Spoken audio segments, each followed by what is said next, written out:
ආයුබෝවන් සුපුරුදු විදිහට අප සමග එකතු වෙන ඔබ සියලු දෙනා ජනතා දේව සභාව වෙනුවෙන් අපි ඉතා ආදරයෙන් ගෞරවයෙන් පිළිගනු ලබනවා. ඔබ දන්නවා ඔබ සිටින්නේ ජනතා දේව සභාව මගින් පවත්වනු ලබන දේශනා මාලාවක පස්වෙනි දේශනාව තුලයි. ජීවිතය නැවත පිහිටවන දේශනා මාලාවට ඔබ සහභාගී වෙමින් සිටිනවා. අද විශේෂ ඉරුදිනයක්. අද ශුද්ධ සහභාගීකමේ ඉරුදිනයයි. ඉතින් ඔබ සෑම කෙනෙකුටම පුළුවන් අප සමග ඒ ශුද්ධ සහභාගීකමට එකතු වෙන්න. මා ඉල්ලා සිටිනවා ඔබේ නිවසේදීම ඔබ සූදානම් කරගන්න. ඒ මිදිවස වෙනුවට තේ කාට ස්වල්පයක් ඔබට සූදානම් කරගන්න පුළුවන්. ඒ වගේම රොටි වෙනුවට බිස්කට් කැබැල්ලක් සූදානම් කරගන්න පුළුවන්. ඉතින් මේ මොහොතේ අපි දේවමය ආරම්භ කරන්න ප්‍රථම පුරුදු විදිහට අනර්ඝ නමස්කාර කාලයකට ඇතුළු වෙන්න යනවා. අපේ නමස්කාර කණ්ඩායම සූදානම්ව සිටිනවා අපව ඒ නමස්කාර කාලයට රැගෙන යන්න. මම ඔබට ආරාධනා කරනවා එන්න අප සමග එකතු වෙන්න ඒ අනර්ඝ නමස්කාර කාලයට.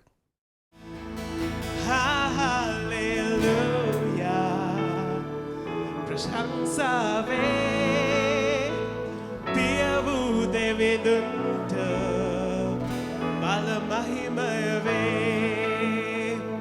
හාලෙලූයා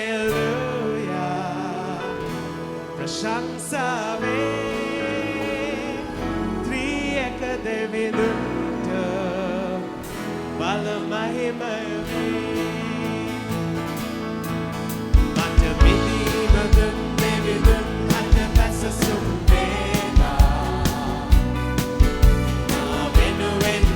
පුතුදුන් දෙවිඳුන්ට ස්තුති වේවා. අපි ගයමු. විනාශයෙන් මා මුදවා ජීවනයට පැමිණෙනවා. පියවූ දෙවිඳුන්ට ස්තුති වේවා. මට මිදීම දුන් දෙවිඳුන් අත පැසසුම්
උසස්ය සමිදේ මා වැඳ වැටෙන්නේ ඔබ අභියසයි ඔබ උසස්ය සමිදේ මා වැඳ වැටෙන්නේ ඔබ අභියසයි ඔබ උසස්ය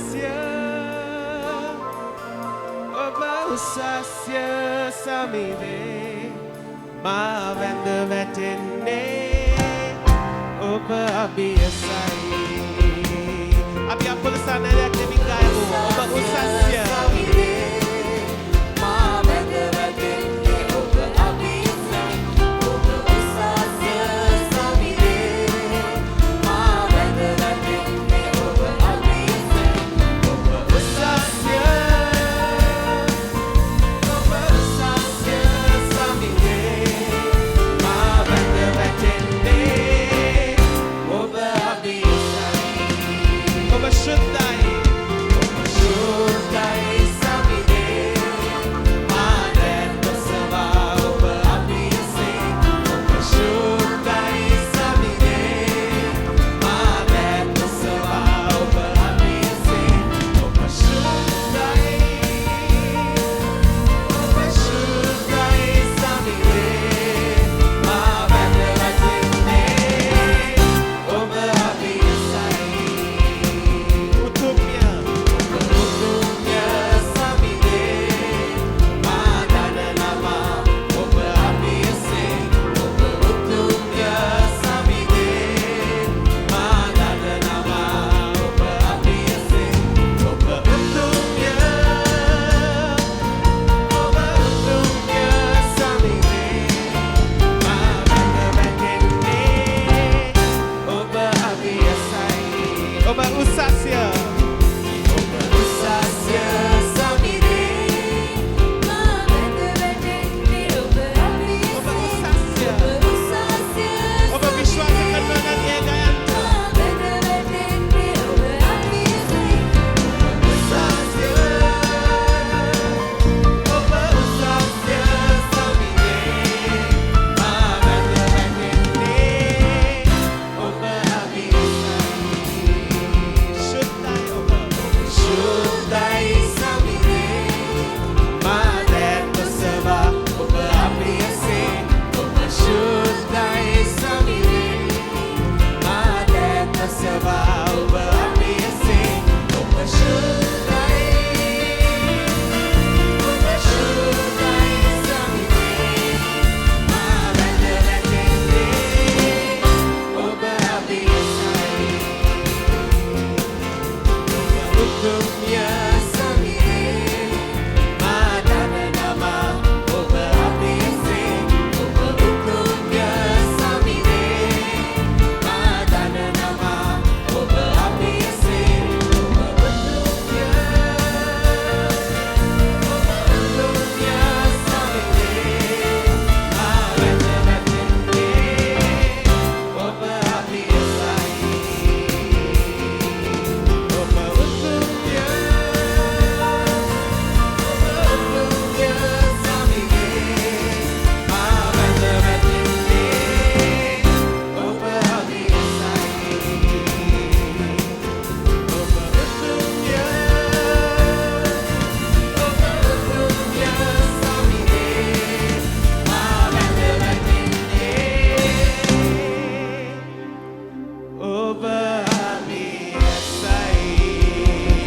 Hallelujah. Hallelujah. අපි සිතනාම අපේ දෑත් ඔසවලා උන්වහන්සේට ප්‍රශංසා කරමු. ඒ ශ්‍රී පින්වත් නාමය ඔසවමු. සියලුම ගෞරවය, පැසසුම මහිමය ලබන්ට වටිනා වූ යේසුස් ක්‍රිස්තුස් වහන්සේගේ ඒ මරණින් උත්ථාන වූ නාමයට අපි ප්‍රශංසා කරමු මේ උදෑසන. උන්වහන්සේ කළා වූ යහපත් කාරණාවන් සිහි කරමින් උන්වහන්සේට ප්‍රශංසාව ඔසවමු. Hallelujah. Hallelujah. ප්‍රශංසා වේවා. ගෞරවය මහිමය ඔබට වේවා ස්වාමිනී. ස්වර්ගයේ සිටින්නා වූ ජයග්‍රහණී පියාණනි ඔබ වහන්සේට අපගේ අපි ප්‍රශංසාව සහ නමස්කාරය ඔසවනවා. සියලුම ගෞරවය, සියලුම පැසසුම ඔබ වහන්සේටයි. සියලුම පැසසුම ඔබ වහන්සේටයි ස්වාමිනී. හලෙලූයා. මුළු හදවතින් ස්වාමිනී, මුළු ශක්තියෙන්, මුළු බුද්ධියෙන් මේ උදෑසන අපි ඔබ වහන්සේව නමදිමුවා. Hallelujah. Hallelujah. Hallelujah. Hosanna. Hallelujah, Hosanna.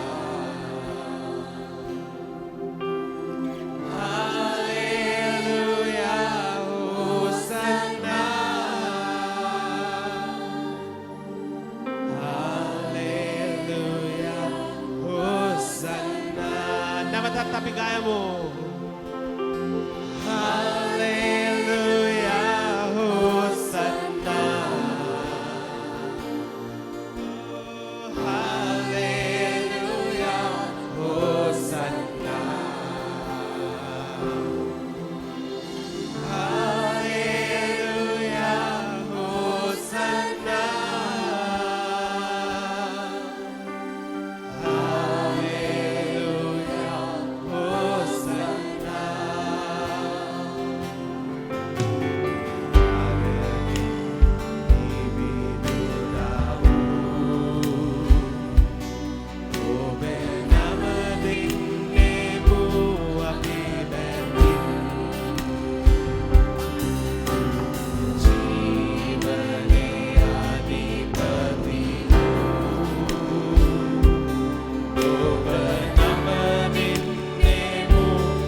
Hallelujah ස්තුති වේවා. ප්‍රශංසාවත් ගෞරවයත් මහිමයත් ඔබ වහන්සේට වේවා. ස්තුති ස්වාමීනි. Hallelujah hallelujah. මේ මොහොතේ අපි ශුද්ධ සහභාගිකම මේසයට පංගුකාරයන් වෙන්න යනවා. අපි හදවත් සූදානම් කරගනිමු. මම ඔබගෙන් ඉල්ලා සිටිනවා ඔබේ පවුලක් හැටියට මේට සහභාගී වෙන්න. අපි ප්‍රථමයෙන් උන්වහන්සේගේ ශරීරයේ අඩයාලම් කරන මේ රොටි අනුභව කරන්නට යනවා. දෙවියන් වහන්සේගේ වචනේ 1 කොරින්ති 11 වෙනි පරිච්ඡේදයේ 23 වෙනි පදයේ සිට සඳහන් කරලා තිබෙනවා. උන්වහන්සේ රොටි රැගෙන ස්තුති කොට කඩා මේක නුඹලා උදෙසා දෙන්නා වූ මාගේ ශරීරය. මා සීකිරීම පිණිස මේක කරන්නයි උන්වහන්සේ කීසේක. එම නිසා අපි සියලු දෙනා උන්වහන්සේගේ ශරීරයේ අඩයාලම් කරන මේ රොටි එකට අනුභව කරමු. එලෙසම උන්වහන්සේ රාත්‍රී කෑමෙන් පසු කුසලානදී මේ කුසලාන මාගේ ලෙයින් පිහිටුවන අලුත් ගිවිසුමය. එනිසා යම් පමණවර නුඹලා මෙහින් බොන්නහුද එපමණවර මාගේ නැවතීම සිහි කරනවා ඇතයි කියලා උන්වහන්සේ කිව්වා. මේ මොහොතේ අපි සියලු දෙනා උන්වහන්සේගේ ශ්‍රීලයේ අඩයාලම් කරන මේ මිදිවුස එකට පානය කරමු.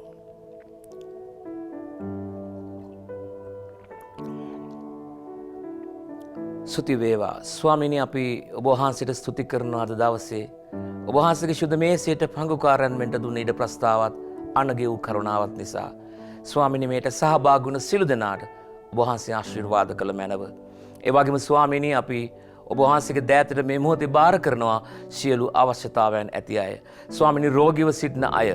ස්වාමීනි ඔබ වහන්සේ යෙහෝවා රාෆා දෙවියන් වහන්සේ වෙමින් ඔබ වහන්සේගේ සුවය එකිනෙකා කෙරේ ගලා යන්න සලස්සන්නට කියලා ඉල්ලනවා. ඒ වගේම ස්වාමීනි සියලු අවශ්‍යතාවයන් ඇති අය උදෙසා අපි යාඥා කරනවා. ඔබ වහන්සේ ජෙහෝවා ජෛරේ දෙවියන් වහන්සේ ඔබ වහන්සේගේ සැපයුම එකිනෙකා කෙරේ ගලා යන්න සලස්සන්නට කියලා යාඥා කරනවා. දැන් මේ සියලු දේ ඔබ වහන්සේගේ දිව්‍යමය දෑතට බාර කරමින් අපි කැපකොට යාඥා කරන්නේ යේසුස් ක්‍රිස්තුස් වහන්සේගේ උතුම් වූ නාමයෙන්මය. ආමේන් ආමේන්. හොඳයි. මේ මොහොතේ අපි ඒ අනර්ග දේශනාවට සවන් දෙන්නට යනවා. ඔබ දන්නවා අප සිටින්නේ ඒ දේශනා මාලාවේ ජීවිතය නැවත පිහිටුවන්න. අද දවසේ ඔබගේ ඊර්ෂ්‍යාව උදුරා දමන්න දෙවගැති දිශාන් වික්‍රමරත්න සූදානම් සිටිනවා ඒ බලවත් පණිවිඩය ඔබ සමග බෙදා ගන්න. ඉතින් අපි ආරාධනා කරනවා ඔබ සියලු දෙනාට ඔබේ හදවත් විවෘත කරගෙන ඒ දේවමේට සහභාගී වෙන්නට කියලා. නැවතත් ඔබ සැමම යේසුස් ක්‍රිස්තුස් වහන්සේගේ නාමයෙන් පිළිගන්නවා. ඒ වගේම අන්තර්ජාලයේ රූපවාහිනියෙන් අපි සමග ගහුවෙන අයවත් අපි මේ අවස්ථාවේදී පිළිගන්න කැමතියි. ඉතින් මම ඔබට අද කතා කරන්න යනවා අපි මේ දේශනා මාලාවේ ජීවිතේ නැවත පිහිටුවන්න කියන දේශනා මාලාවේ අපි 5 වෙනි කොටසට ඇවිල්ලා තිනවා. අද මම ඔබට කතා කරන්න යනවා කොරෝනා වෛරසයට වඩා ඔබේ ජීවිතේ බලපාන බලවත් වෛරසයක් ගැන. ඔබ දන්නවා කොරෝනා වෛරසයට තාම එන්නතක් නැහැ. තාම ප්‍රතිකාරයක් නැහැ. නමුත් මේ වෛරසය අපි විනාශ කළේ නැත්තම් මුල් වලින් උදුරලා දැම්මේ නැත්තම් මේ වෛරසය අපිව සම්පූර්ණයෙන් විනාශ කරන්න යනවා.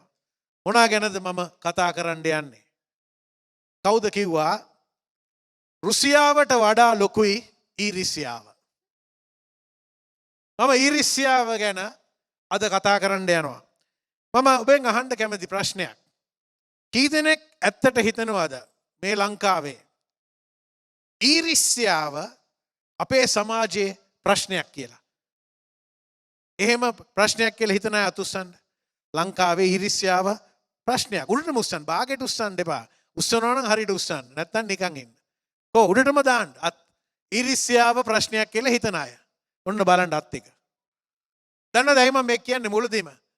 මම හුඟක් වෙලා අරගෙන යාඥා කළා දෙවියන් වහන්සේගෙන් ඔබට මොනවද කියන්නේ කියලා අහලා ඒ වගේම හුඟක් පාඩම් කරලා මේක කොහොමද හරියට පහදා දෙන්නේ කියලා වෙලා දාන්නේ නැහැ. මේක අපිට අඩංගු දෙයක් නොවේ නම්.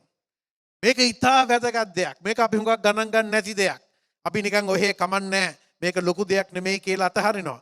නමුත් මම දන්නවා මේක මුල් වලින් උතුරලා දැම්මේ නැත්නම් ඔබගේ ප්‍රීතිය, ඔබගේ සම්බන්ධතාවයන්, ඔබගේ අපි මේ කතා කරන මේ ගමනට ලොකු බාධාවක් වෙනවා. ඉතින් මේ මරණීය වෛරසය ඊර්ෂ්‍යාව අපි විනාශ කරන්න ප්‍රථමයෙන් අපි මතක තියාගන්න ඕනේ මේක වෛරසයේ මේ ගුණාංග නැත්තම් බලපෑම් වෛරසයේ බලපෑම් අපේ සම්බන්ධතාවයන් වලට පුදුම විදියට පහරක් ගහන්න යනවා. මම බැලුවා ශබ්දකෝෂය අනුව ඊර්ෂ්‍යාව හඳුනන්නේ කොහොමද කියලා. ඊර්ෂ්‍යාව හඳුනන්නේ මෙහෙමයි.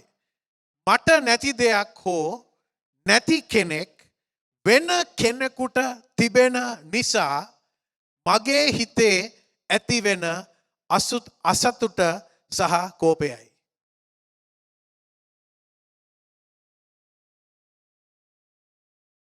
තේරුණාද මං කියපු එක? මෙහෙම කිව්වොත් තමයි තේරෙන්නේ මං දන්නවා. මට නැති දෙයක් හෝ මගේ ජීවිතේ නැති කෙනෙක් වෙන කෙනෙක්ට තියෙනකොට මගේ හිතේ හැඟෙන ඒ අසතුට සහ කෝපය තමයි ඊර්ෂ්‍යාව. දැන් තේරුණාද? දැන් මූණෙන්ම පේනවා තේරුණා. රයිට්? ඒ දෙයම තමයි මං කිව්වේ කියවලා. හැබැයි ඊර්ෂ්‍යාව කියන්නේ අපිට නැති දෙයක් තියෙනකොට අපි වෙන කෙනෙක්ට තියෙනකොට අපි තුල හැඟෙන ඒ දේ. දැන් මම ඔබට කියන්න ඕනේ සමහර අයට ඔබ නොදැනුවත්මත් ඊර්ෂ්‍යාව තියෙන්න පුළුවන්. ඒ ගැන තමයි අද අපි කතා කරන්න යන්නේ දේව වචනයෙන්. දෙවියන් වහන්සේගේ වචනය අනුව තේරුම මෙහෙමයි. ඊර්ෂ්‍යාව කියන්නේ මගේ ජීවිතයේ දෙවිදුන්ගේ යහපත්කම අගය නොකර මම තව කෙනෙකුගේ ජීවිතයේ දෙවිදුන්ගේ යහපත්කමට සාප කිරීමයි. අපහු කියන්න. මොකක්ද ඊර්ෂ්‍යාව කියන්නේ දෙවියන් වහන්සේගේ වචනය අනුව? මගේ ජීවිතයේ දෙවියන් වහන්සේ කර තිබෙන දේ අගය නොකර තව කෙනෙකුගේ ජීවිතයේ දෙවියන් වහන්සේ කරන දේට සාප කිරීමයි. ඊර්ෂ්‍යාව කරන කොටගෙන මොනවාද වෙන්නේ? ඔබේ ප්‍රීතිය නැති වෙලා තියෙනවා. දැන් දෙවියන් වහන්සේගේ වචන කියනවා මගේ වචනය අනුව ඔබ ගමන් කරොත් ඔබේ ප්‍රීතිය ඇති වෙන්නේ ඒ අනුවයි. උගක් අය කියනවා අයියෝ මගේ ප්‍රීතිය නැති කර අරයා. නැත්තම් මෙයා. අරයා මෙයාට තමාගේ ප්‍රීතියට අත ගහන්න බෑ. දෙවියන් වහන්සේ එක්ක ගමන හරියට යනවා නම් ඔබේ ප්‍රීතියට වග කියන්නේ ඔබයි. අරයා මෙයා නම් මගේ ජීවිතේ ප්‍රීතියට මේ වග කියන්නේ එහෙනම් මම අරයා මෙයාගේ පස්සේ ඉඳලා ඒගොල්ලන් කියන විදිහට ජීවිතේ ගන්න ඕනේ. මේක හොඳට තේරුම් ගන්න. මේ යක්ෂයාගේ බොරු අපි දිහා බලන්නේ නැතුව අපි අනිත් අය දිහා බලන්න හරි කැමතියි. ඉතින් අද අපි පළමුවෙන් බලන්න යනවා ඊර්ෂ්‍යාව නිසා ඇති වෙන ප්‍රශ්න සහ ඊර්ෂ්‍යාවට තියෙන ප්‍රශ්න කුමක්ද කියලා. පළවෙනි එක ඊර්ෂ්‍යාව ගැටුම් ඇති කරයි. අපි යාකෝබ් 4:2 බලමු. යාකෝබ් 4:2. නුඹලා ආශා වන්නහුය නොමුත් නොලැබෙන්නේය. නුඹලා මිනී මරන්නහුය ඊර්ෂ්‍යා වන්නහුය නොමුත් ලබා ගන්නට බැරි වන්නේය. නුඹලා ඩබරද යුද්ධද කරන්නහුය. මට නැති දේ ඔබට තිබෙනකොට ඔබට තිබෙන දේ ගැන මට තණ්හාවක් තිබෙනකොට මට දබර කරන්න හිතෙනවා. දබරයක් සමහරලාට ඇති වෙනවා. ඔබ මට වඩා සඵල වීමට මම අකමැති වෙනකොට මට ගැටුම් ඇති වෙනවා. කොළඹ සමාජය දිහා බැලුවොත් අද අපේ මිනිස්සු අඳින විදිය අපි බැලුවොත් ගොක් අඳිනවා පෙන්නන්න. සමහර අය ක්‍රෙඩිට් කාඩ් පාවිච්චි කරලා බඩු අරන් ඔක්කොමලාට පේන්න යනවා. ඒ ක්‍රෙඩිට් කාඩ් එක ගෙවා ගන්න සල්ලි නැහැ. ඇයි? සමාජයේ තන නිසා. තමාගේ තියෙන තරමට ජීවත් වන්න සන්තෝෂෙන්නේ ඒකෙන්. අනිත් එකාට පෙන්නේ ඇත්තට හිතේ අනිත් එකා දැක්ක නිසා තමුන් හොඳට රැඳගෙන ඉන්නවා. තමුන්ට අරක තියෙනවා මේක තියෙනවා කියලා ඒ අයගේ ජීවිතේ වෙනසක් වෙනවද? නැහැ. ඔබට වෙනසක් වෙනවා. ඔබ ණයේ පෙලෙන්න යනවා. මේ ඊර්ෂ්‍යාව වැනි දේවල් යක්ෂයා අපේ ජීවිතවලට ගෙනල්ලා පුදුම විදියට එහෙම් මෙහෙම් දාලා කොටන්නේ. ඇයි? දන්නවා එතකොට අපි හරි මාර්ගයෙන් පිට පැනලා අපි හිතන විදියත් වෙනස් වෙන්න යනවා කියලා. ඉතින් මෙතන අපිට පැහැදිලිව පේනවා මේ දබර ඇති වෙනවා. ඇයි? අපේ සමාජයේ අපි වාහනේ ගත්තත් වාහනේ ගන්න තමාට වාහනේ ඕනේ නිසා. පවුල අරන් මෙතන ඉඳන් අරහෙට යන්න ඕනේ නිසා. අරයට පේන්න ගන්න එපා. ගෙවල් ගැන ඕන දෙයක්. මම දන්නවා ලංකාවේ සංස්කෘතියේ ගොක් මේ ඊර්ෂ්‍යාව කරන කොටගෙන අපේ ගමන් මාර්ගය හදාගෙන තිනවා. අපි මොන්ටිසෝරි එකට ගිය දවසේ ඉඳන් හෝඩියටත් යන්න ප්‍රථමෙන් සමාජයට. නැත්තම් හෝඩියේ ඉඳන් රයිට්. මොකද්ද වෙන්නේ? මේ තරංගකාරී භාවය එනවා. තරංගකාරී භාවය. අපි ගියාම අපිට මේවා ඉබේම අපි ඉගෙන ගන්නවා. right? ඇයි පළවෙනි කෙනා වෙන්න ඕනේ, පන්තියේ එක වෙන්න ඕනේ, රේස් එකෙන් ෆස්ට් වෙන්න ඕනේ, ක්‍රීඩාවෙන් පළවෙනි ස්ථානය ගන්න ඕනේ, දෙමව්පියන්නුත් දානවා පත්තු කරනවා පිටිපස්සේ ඉන්න, right? ඉතින් ප්‍රශ්නේ තියෙන්නේ නම්බර 1 වෙන්න නම් එක්කෙනාටයි එක වෙන්න පුළුවන්. නම්බර් 1 වෙන්න පුළුවන් එක්කෙනාටයි. අනිත් ඔක්කොමට නම්බර් 1 වෙන්න බෑ. පළවෙනියා වෙන්න බෑ. ඉතින් මොනවද වෙන්නේ? එතන වාද එනවා, විවාද එනවා, සටන් කිරීම එනවා, දෙමව්පියන්ව තරගන්නවා, right? පුදුම දේවල් වෙනවා. ඇයි? එක්කෙනාටයි පුළුවන් නම්බර් 1 වෙන්න. නම්බර් 1 වෙන එක නෙමෙයි ලොකුම දේ. ඒක එල්ලයක්. ඒක එල්ලයක් පමණයි. ඒ එල්ලේ මත අපි ගමන් කරන්න ඕනේ. ඉතින් මොනවාද නම්බර් 1 වෙන්න බැරි වුණාම ඊර්ෂ්‍යාවෙන් පැලෙනවා. දෙවැනි ප්‍රශ්නේ තමයි ඊර්ෂ්‍යාව ප්‍රීතිය විනාශ කරයි. ඊර්ෂ්‍යාව ප්‍රීතිය විනාශ කරනවා. එකම වෙලාවේ ප්‍රීති වෙන්නත් ඒ වෙලාවෙම ඊර්ෂ්‍යාව වෙන්නත් බෑ. ඔබ ඒ දෙකෙන් එකක් අද තෝරගන්න. ඔබ දන්නවා මම හුඟක් රට යනවා ඉස්සර කොවිඩ් වලට ඉස්සලා. මම ප්ලේන් එකේ යනවා. මම ප්ලේන් ගමන් ඔය ආසියානා ගමන් යන්න ආස නැහැ. දුර ගමන් විශේෂයෙන්. මොන පන්තියේ ගියත් මම ආස නැහැ. මට ප්ලේන් එකේ කොහේ වාඩි වුණත් නිදා ගන්න හරි අමාරු නිසා. ඉතින් මම හරි මේ කොවිඩ් කාලේ හුඟක් අය හිටියා අයියෝ පාස්ටර් කොහෙවත් යන්න බැරි වුණා පව් මට පව් කියන මම හරි ආසයි මට යන්න බැරි එක ගැන. මම ප්ලේන් එකේ නගිනකොට ප්ලේන් එකේ නැගලා ඉස්සරහා දොරෙන් ආපුවාම අර ඉස්සරහම වාඩි වෙලා යන ලොකු ලස්සන පුටු වල right පළවෙනි පන්තිය අය හොඳට ඉඩ තිනවා. ඒ අයට හොඳ කෑම දෙනවා. ඒ අයට රජ සැලකිලි. අපි ඒව පහු කරගෙන යන්න ඕනේ පස්සට. ඒ මදිවට ප්ලේන් එක ටේක් ඔෆ් කරනකොට අර තිරයත් වහනවා කර්ටන් එක. ඒගොල්ලන්ගුයි අපි අතර. ඒකේ මොනවද කියන්නේ? අන්න මෙතන තමයි ඉන්නේ වැදගත් අය අන්න ඉන්නේ අනිත් තුන් ටික. මේ තිරේ වහලාගෙන මේ අපේ වායුවත් හුස්ම ගන්න එපා උගලා. දැන් ඒ හැංගීම එනවා සමහරලාට. ඇවිල්ලා තිනවා. හැබැයි මම කතාවේ අනිත් පැත්තත් කියන්න ඕනේ. මටත් ඊට ප්‍රස්තාව ලැබිලා තිනවා ඉස්සරහ වාඩි වෙන්න. හැබැයි මම ඉස්සරහ වාඩි වුණාම මගේ ආකල්පය සම්පූර්ණයෙන්ම වෙනස්. ඔබේ ඊර්ෂ්‍යාවේ ආකල්පය ඔබ ඉන්න ස්ථානය අනුව වෙනස් වෙනවා. මම ඉස්සරහ ඉන්නකොට කර්ටන් එක වහපුවාම තිරේ වහපුවාම මම කියන මේ පිටිපස්සේ එකෙක්වත් එන්නේ අපේ පැත්තට. අපේ වැසිකිලි එහෙම පාවිච්චි කරන්න එපා. ඉතින් මේ මං කියන්නේ මේ ලාබාල සිතුවිලි මේ මොලෙත් වැඩ කරනවා. ඇයි මේ ලාබාල ඊර්ෂ්‍යාව ගෙනෙන්නේ අපි අනිත් අය දිහා බලාගෙන අපේ ගමන යන්න හදනකොට. ඇත්ත වශයෙන්ම බැලුවොත් අපි මොන ආසනේ වාඩි වුණත් අපිට ප්‍රීතියෙන් යන්න පුළුවන්. අපි වෙන කෙනෙක් ගැන හිතන්නේ නැතිකොට. මේ කවුරුහරි හිතලා බලන්න. ඔබ කා ගැනද වැඩියම හිතන්නේ? සමහර අය ඔබේ ප්‍රශ්නයක් නැහැ. හැබැයි අරයට මෙහෙම නිසා ඔබට ලොකු ප්‍රශ්නයක්. ඔබට ගැලවෙන්න බෑ. ඔබට ප්‍රීතියක් නැහැ. ඔබේ ළමයි දුක් වෙනවා ඔබ නිසා. ඇයි? ඒක කැරකෙන ඔබේ ඔළුවේ. ඒගොල්ලෝ මෙහෙමයි අපි මෙහෙමයි බලන්නකෝ. ඇයි මේක මෙහෙම? බබෙක් වගේ අපි ක්‍රියා කරනවා. මම ඔබට කියන්නම් ඇත්ත කතාව. මම ගිහිල්ලා තියෙන දුර ගමන මම පැනම රටේ ඉඳන් ආපහු ඇමරිකාවට ආව දුර ගමනක්. එදා අන්තිම පේලියේ වාඩි වෙන්න උනේ ප්ලේන් එකේ සීට් නැතුව. ඔබ දන්නවා අන්තිම පේලියේ ළඟ මොනවද තියෙන්නේ කියලා? වැසිකිලි ටික ඔක්කොම. හැබැයි මට ඉස්සරහ කෙනෙක් ගැන කල්පනාව කරන බබෙක් වගේ නිදාගත්තා. ඇයි? ආකල්පය හරිකොට අනිත් ඒවා හරියනවා. හිතෝපදේශ 14:30 බලන්න. හිතෝපදේශ 14:30. විසල් සිත ගතට සුවය දෙයි. ඊර්ෂ්‍යාව ඇටකටු වලට පිළිකාවකි. මේ පිළිකාව අපේ ඇතුළාන්තෙන් අපි උදුරලා දාන්න කියන්න ඕනේ දෙවියන් වහන්සේට අද. ආමෙන්. තුන්වෙනි ප්‍රශ්නේ ඊර්ෂ්‍යාව ගැන. ඊර්ෂ්‍යාව වෙනත් පාපවලට යොමු කරනවා අපිව. ඊර්ෂ්‍යාව අපිව වෙනත් පාපවලට යොමු කරනවා.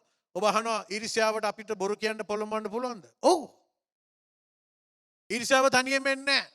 ඒකයි මම ඔබට අද කියන්නේ මේ ඊර්ෂ්‍යාව මේ පොඩි දෙයක් ඕක මහ දෙයක් නෙමෙයි කියන්න එපා.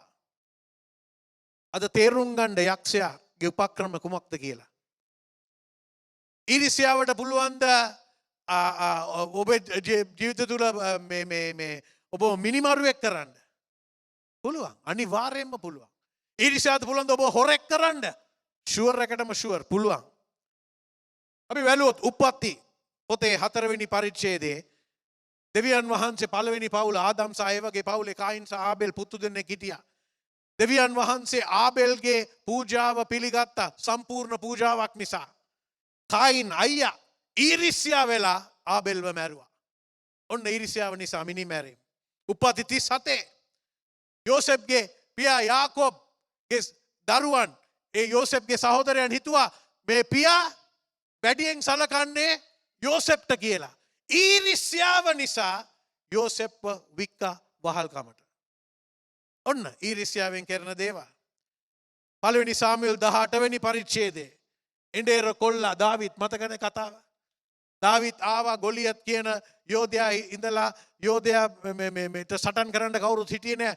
දාවිත් මොනවද කරේ? යෝධයාව මැරුවා. දාවිත් ප්‍රසිද්ධ වුණා.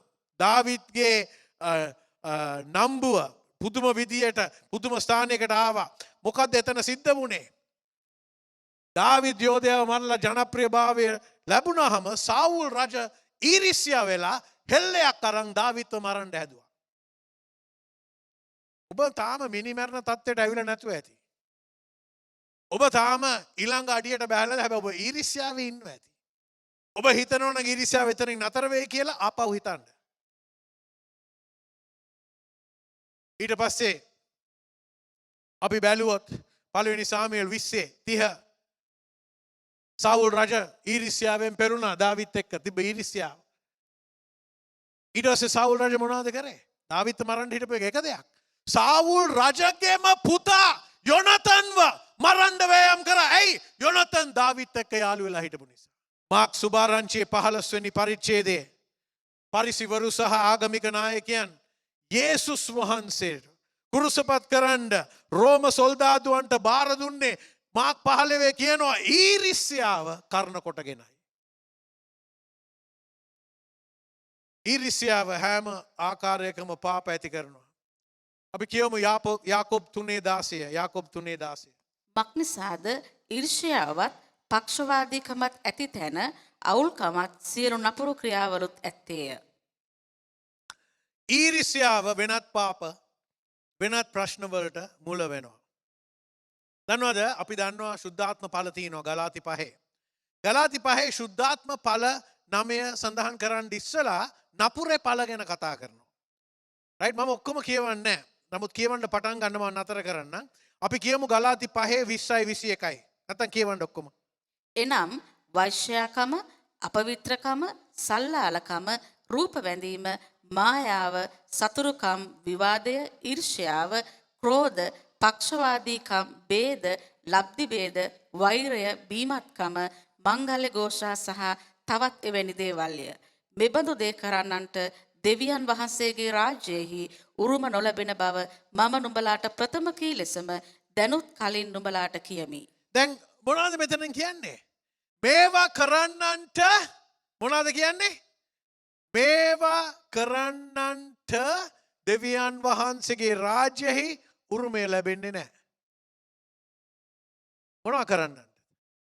මොනවා කරන්නන්ට? කාම මිච්ඡාචාරය, රූප වැඳීම, මායාව, සතුරුකම්. ඔබ කියන පාස්ටර් අපි නම් ඕවා කරන්නේ නැහැ. ඔය ලයිස්තුවේ ඔය මට්ටමේම තමයි ඊර්ෂ්‍යාවක් දාලා තියෙන්නේ. හොඳට තේරුම් ගන්න මේක. අපි හරි ආසයි කියන්නේ අපි කරන්නේ නැති දේවල්.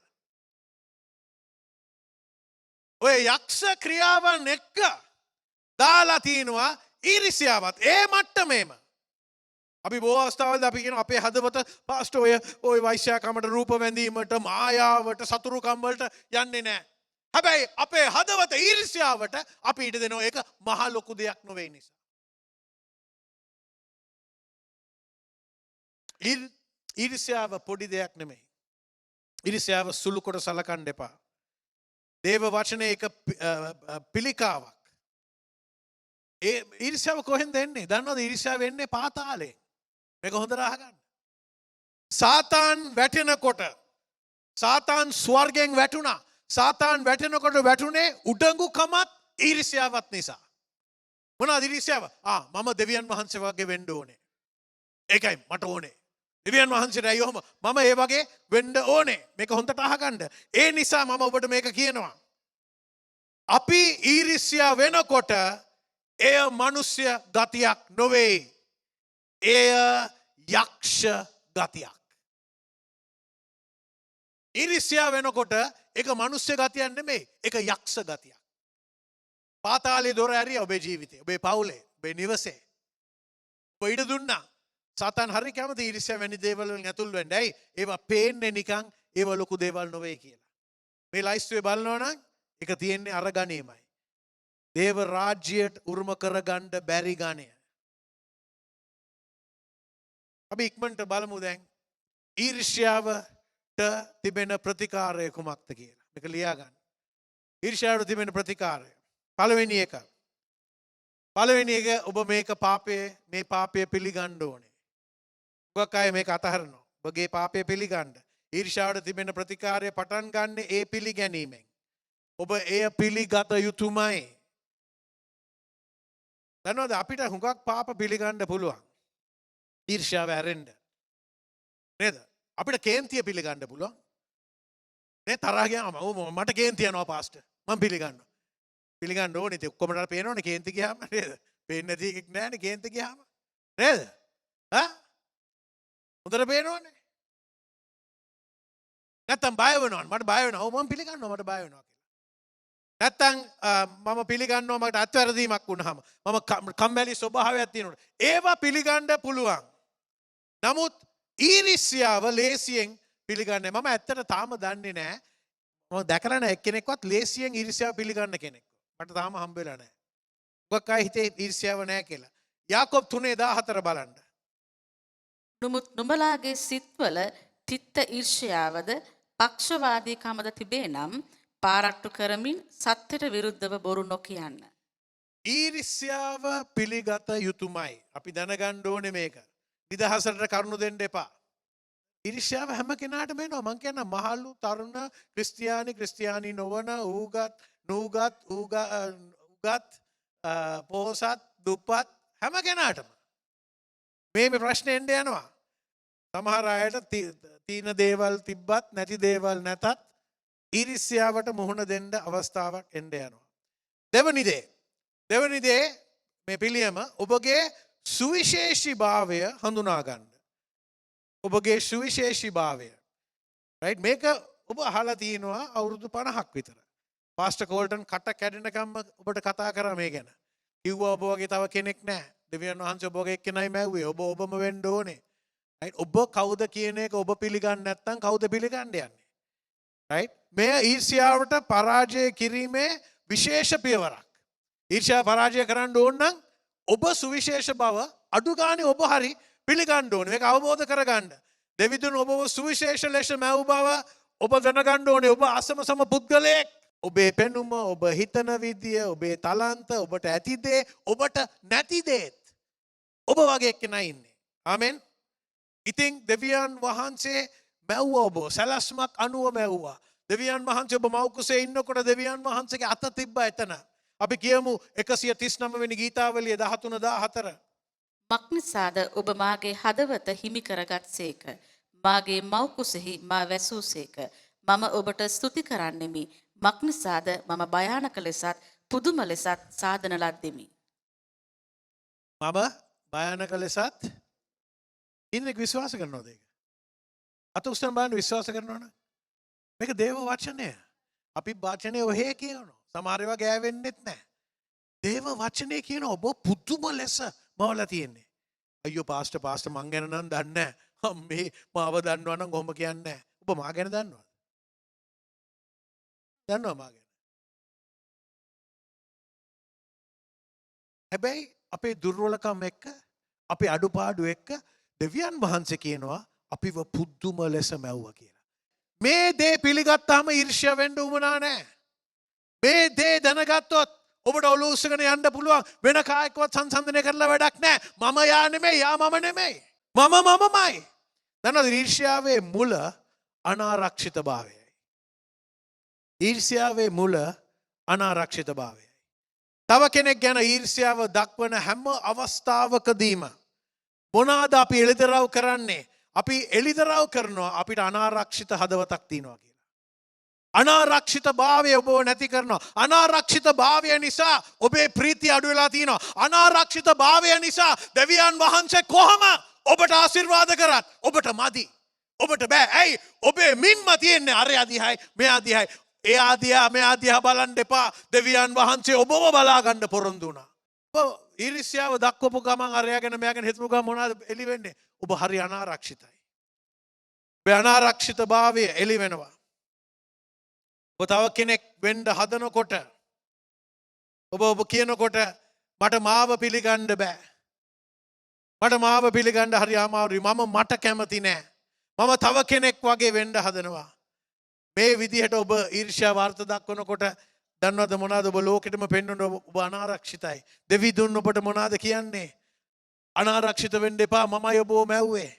මම මුළුමනින්ම මගේ අත ඔබ මත තබා තිබෙනවා. තව කෙනෙක් වෙන්න උත්සාහ කරන්න එපා. ඔබ තව කෙනෙක් වෙන්න උත්සාහ කරනකොට දන්නවද ඔබ දෙවියන් වහන්සේට මොනවද එවන පණිවිඩය? ස්වාමිනී ඔබ වහන්සේ මොකද්ද මැව්වේ? ඔබ වහන්සේ මාව මවනකොට ඔබ වහන්සේ මාව මවනකොට ඔබ නිකන් ආවට ගියාට මාව මැව්වේ. මගෙන් වැඩක් නැහැ. ඔබ දෙවියන් වහන්සේට අපහාස කරනවා. දෙවියන් වහන්සේගේ මැවිල්ලට ඔබ අපහාස කරනවා. ඔබ කියනකොට මගෙන් වැඩක් නැහැ කියලා. අනාරක්ෂිත භාවය හුඟ දෙනෙක්ව නැති කරනවා. මේ සභාවේ මේ සමාජයේත් මේ රටේත්. තුන්වෙනි එක ඔබව සංසන්දනය කිරීම නවත්වන්න. ඔන්න වැදගත් කරුණක්. මෙන්න ප්‍රතිකාර ඊර්ෂ්‍යාවට. සංසන්දනය කිරීම නතර කරන්න. මේක ඉතා වැදගත්. ඊර්ෂ්‍යාව ජය ගන්න නම් අන් අය සමග සංසන්දනය කිරීම වහම නැවැත්විය යුතුයි. ගලාති 6:4 බලමු. ගලාති 6:4. නමුත් එකිනෙක කෙනා තම තමාගේ වැඩය සෝදිසි කෙරේවා. එවිට ඔහුට වෙන කෙනෙක් ගැන නොව තමා ගැන පමණක්ම පාරට්ටුව තිබේ. ඊර්ෂ්‍යාවට ප්‍රධානම හේතුව සංසන්දනය කරන එකයි. ඇයි මේට ප්‍රධාන හේතුව වෙන්නේ? අපි පාසල් පටන් ගත්ත කාලේ ඉඳන් අපි සංසන්දනය කරනවා. ඉස්ලාම ලකුණු සංසන්දනය කරනවා. ඒ වාට ගියක් හම්බුණාද? මට මෙයාට ගියක් හම්බුණාද? අරයට ගියක් හම්බුණාද? ඊට පස්සේ ටිකක් ලොකු වුණාම බොයිෆ්‍රෙන්ඩ්ලා ගර්ල්ෆ්‍රෙන්ඩ්ලා සංසන්දනය කරනවා. නේද? යාගේ බොයිෆ්‍රෙන්ඩ් කොහොමද? මගේ ගර්ල්ෆ්‍රෙන්ඩ් කොහොමද? රයිට්? ඊට පස්සේ තව ටිකක් කල් ගියාම අපි අපේ ගෙවල් මගේ ගේ තට්ටු දෙකේ එකක්.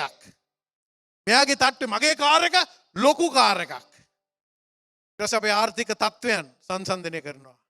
අපේ ජීවිතයේ හැම අංගයක්ම තහවුරු වෙන්නේ සංසන්දනය අනුවයි. දෙමාපියන් මං කියන දේ අහගන්න. දෙමාපියන් ඔබේ ළමයිව ඒකට දාන්න එපා. සංසන්දනය කරන්න එපා. සමහර අය තල්ලු කරන ඇයි ඔයාට අර වගේ ඉන්න බැරි? ඇයි අර වගේ ලකුණු ගන්න බැරි? ඇයි එයා ක්‍රිකට් කැප්ටන් වෙන්න ඕනේ. ඔයා ක්‍රිකට් කැප්ටන් වෙන්න ඕනේ. කැප්ටන්ලා කී දෙනෙක් ඉන්න පුළුවන්ද? හලෝ. නම්බර 1 කී දෙනෙක්ට ඉන්න පුළුවන්ද? එක්කෙනායි. දරුවන්ව කනවා අපි. දරුවන්ව අනාරක්ෂිත කරනවා. සංසන්දනය කිරීමෙන්. දෙමාපියන් ප්ලීස් සංසන්දනය කරන්න එපා.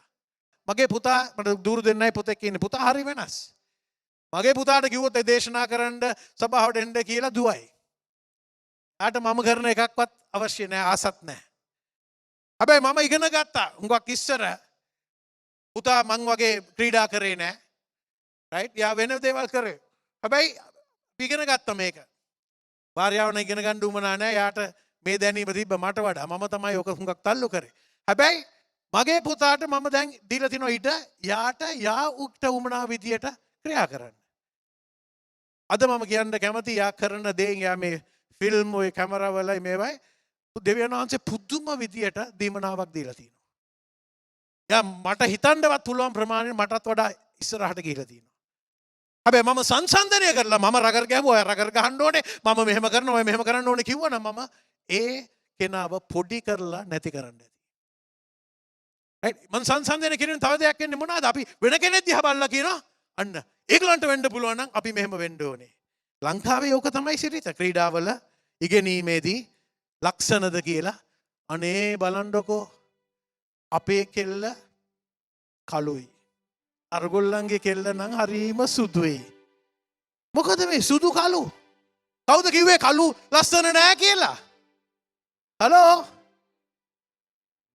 කළු කෙල්ලේ ඔබ හරිම හැඩයි. නෙතනින් බැලූ විට සිරියාවයි. සුදු කෙල්ලන්ට වඩා ඔබ පින් පාටයි නිවසේ බැබලෙන පහන ඔබයි කළු සුදු වෙනසක් නෑ මං ගැන ලංකාවේ සිරිතක් නේද ආපෝ අව්වේ යවන්න එපා කළු වෙනවා කවුද ඔය මැව්වේ කවුද කිව්වේ ඔය සංසන්දනය කරන්න එපා ආමෙන් ආමෙන් පැහැදිලිද මං කියන දේ ඔබව වෙන කෙනෙක් එක්ක සංසන්දනය කරපු මොහොතේදී ඔබ ඊර්ෂ්‍යාවට පාර කපනවා තවත් කෙනෙක් සමග සංසන්දනය කිරීම දන්නවද මොකක්ද වගේද කියලා තාප්පයයි ආප්පයයි වගේ ඔව් දෙකම එක සද්දේ වගේ හැබැයි හරිම වෙනස් හරිම වෙනස් සංසන්දනය කරන්න යන්න එපා අන්තිම කරුණ මගේ ඔබ සතු දෙයින් ප්‍රීතිවන්න ඔබ සතු දෙයින් ප්‍රීතිවන්න දීන දේ ගැන ස්තුතිවන්ත වෙන්න කෘතඥ වෙන්න දන්නවද අපි කෘතඥ වෙන්න පුරුදු වෙන්න ඕනේ දෙවියන් වහන්සේ දැනටම දී තිබෙන ආශිර්වාද භුක්ති විඳින්න අපි ඉගෙන ගන්න ඕනේ සමහර අයට භුක්ති විඳින්න බෑ ස්තුතිවන්ත වෙන්න බෑ ඇයි අද මේක ලැබුණාම ආපහු බලනවා හෙට මොනවාද තව ලැබෙන්න ඕනේ කියලා කිසිම තෘප්තියට පත්වීමක් නැහැ සෑහීමට පත් වෙන්නේ නැහැ කොහෙත්ම හැමදාම නැති දේ තමයි හොයන්නේ හැමදේම කෘතඥ වෙන්නේ නැහැ පළවෙනි තෙසලෝනික 5:18 බලන්න සියල්ලේදී ස්තුති කරන්න මක්නිසාද ක්‍රිස්තුස් යේසුස් වහන්සේ තුල නුඹලා ගැන දෙවියන් වහන්සේගේ කැමැත්ත මේය. කෘතඥ වීම ප්‍රධාන පෙළේ ඊර්ෂ්‍යාව වෛරසයේ නාශකයක්. ස්තුති දෙන්න. ස්වාමිනී තීන දේ නිසා මගේ දරුවා නිසා. අපේ සමාජයේ තව දෙයක් මම කියන්නද මේක දැනුත් මගේ මනසට ආව. අපේ සමාජයේ අපේ දරුවෙක් ඉපදෙනවා සම්පූර්ණ නැතුව මොංගලයිට් නැත්තම් පොඩ්ඩක් අබ්බගාතව හරි මොනාරි සමහර දෙමව්පියන් ගිහිල්ලා හංගනවා ළමයාව මම දන්නවා අපි සේවයක් කරනවා මේ ගම්වල හංගනවා මොකද මේ ඒ ළමෙක් නෙමෙයිද මම කියන්නම් දෙවියන් වහන්සේ වගේ දරුවෙක් ඔබට දුන්නා නම් දුන්නොත් දෙන්නේ ඔබට ඔබේ සිත තුල තියෙන ප්‍රේමය දිහා බලලයි දන්නවා ඔබට මෙවැනි ළමෙක්ට ප්‍රේමය දෙන්න පුළුවන් කියලා. දෙවියන් වහන්සේට පුළුවන්ද ඔබ විශ්වාස කරලා ඔබට දෙන්න? දෙවියන් වහන්සේට උඹනා ඒ වගේ කෙනෙක්ව මේ අමාරු ලෝකෙ ගෙනියන්න පුළුවන්ද? ඔබව විශ්වාස කරන්න පුළුවන්ද දෙවියන් වහන්සේට? ගොක් අයට ඕනේ නැති දේවල්. දේශනාකාරය 6:9 බලමු. තව තවත් අමුතු දේ ලබන්න ආසා වීමට වඩා ලද දෙයින් සතුටු වී ජීවත් වීම හොඳය. මේක තේරුම් ගන්න අවශ්‍යයි අපි නැගිටිමු ඔක්කොමලා. අපි මේක තේරුම් ගන්න අවශ්‍යයි. දැනද හුඟක් අයගේ ප්‍රශ්නේ තියෙන ඊර්ෂ්‍යාව ආපුවාම ඊර්ෂ්‍යාවත් වැඩි වෙන්නේ ඔබ සිතින් මවාගත්ත දේවල් අනුව. ඉංග්‍රීසියෙන් කියනවා ඉමේජිනේෂන්. රයිට් අපි ඉමේජින් කරනවා අපි සිතින් මවා ගන්නවා. ඉතින් ඊර්ෂ්‍යාවට මේක පණ දෙනවා. අපි හුඟක් වෙලාවට මවා ගන්නේ විශේෂයෙන් ඔය ඉන්දියානු නැත්තම් හොලිවුඩ් නළුන් නිලියන් දිහා බලලා රයිට් බොලිවුඩ් එකේ විශේෂයෙන් බලනවා ඇති අපි කියනවා මරු ජීවිතේ ඉන්නේ බලන්නකෝ ඒගොල්ලන් දිහා බලන්නකෝ ඒ ගායිකාවන් ඒ ගායකයන් බලන්නකෝ අර ජනප්‍රිය අයව බලන්නකෝ අල්ලපු ගෙදර අර පොහොසත් අපේ අසල්වාසියා අපිට ඒගොල්ලන්ගේ ජීවිතේ විතරක් තිබ්බනම් ඒගොල්ලන්ට අපේ ප්‍රශ්න නැහැ ඒගොල්ලන්ට අපේ කරදර නැහැ ඒගොල්ලන්ට අපේ ගමන නැහැ අපිට කොහොමද ඒගොල්ලන්ගේ එක තිබ්බනම් සමහර අය හිතලා තියෙනවා කොහොමද ඒ අයගේ ජීවිතය මගේ ජීවිතේ හුවමාරු කරා නම් අංග ඔබට කියන්නද ඔබ මවා ගන්න එපා ඔය ඊර්ෂ්‍යාව එන්නේ ඔය මැවිලි වලින් මම කියන්නම් මේක හොඳට අහගන්න කී දෙනෙක් අහගන්නවද මං කියන දේ හොඳට අහගන්න දවසන් කරන්න යනවා මම මේක ඔබට හොඳට තේරුම් කරනවා මේ යථාර්ථය කිසිම දෙයක් පේන තරම් හොඳ නැහැ මේ ලෝකේ ඇයි මේක පාපිෂ්ඨ ලෝකයක් මේක වැටුණු ලෝකයක් ඔබ දන්නේ නැති දේ නිසා හිතන්න එපා ඒක ඔක්කොම හරි කියලා. ඔක්කොම හරි කියලා නෑ කොහෙවත්. ඔබ හුවමාරු කරොත් ඔබ හුඟක් දුක් විඳින්න යනවා. ඒ අයටත් දුක තියෙනවා, කරදර තියෙනවා, ලොකු ප්‍රශ්න තියෙනවා. සමහර අයට. ඇයි මේක ස්වර්ගය නෙවෙයි. මේක අමාරු ගමනක්. දෙවියන් වහන්සේත් අපිට පොරොන්දු වෙලා තියෙනවා මේ ගමන අපි සමග යන්න. මම තව එකක් කියන්නම්. ඔබ හිතන පාස්ටර් කොහොමද අපි දන්නේ අපි ඊර්ෂ්‍යායි කියලා? අපි ඊර්ෂ්‍යා කියලා එක විදියක්, විදි කීපයක් තියෙනවා. එක විදියක් තමයි ඔබට විවේචනාත්මක ආත්මයක් තියෙනවා. හැම තිස්සෙම විවේචනය කරනවා. හැම තිස්සෙම කට ඇරියොත් අරයව පහත් කරනවා, මෙයාව පහත් කරනවා. ඔබේ නිවසට ගිහිල්ලා ඇහුවොත් තාත්තා කොහොමද හරි අම්මා ආපෝ මම කට ඇරියොත් මෙහෙමයි, තාත්තා කට ඇරියොත් අර එහෙමයි. හැම කෙනාම ඩවුන්. අනිත් ඔක්කොම වැරදි. ඒ විවේචනාත්මක ආත්මයක් තියෙන්නේ දන්නවද ඇයි? අනාරක්ෂිතභාවය නිසා. අනාරක්ෂිතභාවය එන්නේ දෙවියන් වහන්සේගෙන් නොවේ. වෙන කෙනෙක්ව පහත් කරන්න ඕනේ නැහැ. හුඟක් අය කරන්න හදන්නේ මේකයි. අනිත් කෙනාගේ ලයිට් එක නිවල දාන්න හදනවා. ඒ දීප්තිය අඩු කරනවා. ඒ දීප්තිය අඩු වුණොත් අපේ ජීවිතයේ දීප්තිය පොඩ්ඩක් වැඩි වෙයි කියලා. එහෙම නෙමෙයි. දීප්තිය වැඩි කරන්නේ. දෙවියන් වහන්සේ ඔබට අද කියනවා ඔය ස්වභාවය අතහරින්න දෙවියන් වහන්සේ කෙරෙහි විශ්වාස කරන්න. අද අපි එමුද මේරු ස්වභාවයට. මේරු ස්වභාවය කියන්නේ කෘතඥ වීමේ හදවතක්. මම ස්තුති දෙනවා. මේක මිස් කරන්න එපා මොනා මිස් වුණත්. පළවෙනි දේ මම දෙවියන් වහන්සේට ස්තුති කරනවා දෙවියන් වහන්සේ මගේ ජීවිතේ කරන දේ ගැන. ඒක ෆස්ට්. හැබැයි ඊට වඩා දේ මම දෙවියන් වහන්සේට ස්තුති කරනවා තමාගේ ජීවිතේ දෙවියන් වහන්සේ කරන දේ ගැන. තේරුණාද? මගේ ජීවිතේ කරන දේ ගැන මම ස්තුති කරනවා. හැබැයි ඊටත් වඩා මම දෙවියන් වහන්සේට ස්තුති කරනවා තමාගේ ජීවිතේ අනිත් කෙනාගේ ජීවිතේ දෙවියන් වහන්සේ කරන දේ ගැන. ඔන්න ඒ තත්ත්වයට ආපුවාම ඔබ ඇවිල්ලා. ඔබ ඇවිල්ලා. මගේ ජීවිතේ වෙනස් වෙන්න ඕනේ. මගේ ප්‍රීතිය එන්නේ මට මොන හරි වුණාම නෙමෙයි. ඔබට හොඳක් වුණාම.